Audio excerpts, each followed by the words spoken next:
इस क्वेश्चन में हमें एक सिस्टम दिया गया है जिसमें 2 स्प्रिंग है और एक m मास का ब्लॉक है जो कि इनिशियली रेस्ट पे है।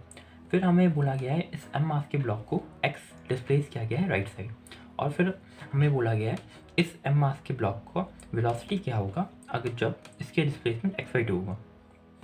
तो इस क्वेश्चन को सॉल्व करने के लिए हम देख सकते हैं यहाँ पे जैसे कोई भी टाइम का रेफरेंस नहीं दिया गया है तो हम conservation of mechanical energy use कर सकते हैं, क्योंकि यहाँ पे एक स्प्रिंग इन्वॉल्व है जिसमें पोटेंशियल एनर्जी डिफाइन होती है, और यहाँ पे क्योंकि वेलोसिटी पूछी गई है जो कि in terms of kinetic energy हम देख सकते हैं, तो यहाँ पे पोटेंशियल एनर्जी इन्वॉल्व है, काइनेटिक एनर्जी इन्वॉल्व है, और क्योंकि एक आइसोलेटेड सिस्टम है तो इसका टोटल एनर्जी हमेशा कॉन्स्टेंट रहेगा।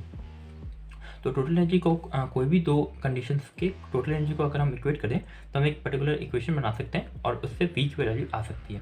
तो अगर हम देखें फाइनल कंडीशन को देखें तो यहाँ पे जो पहले वाले स्प्रिंग है उसमें एक्स का एक्सपेंशन है और सेकंड वाले जो स्प्रिंग है उसमें एक्स का कंप्रेशन है।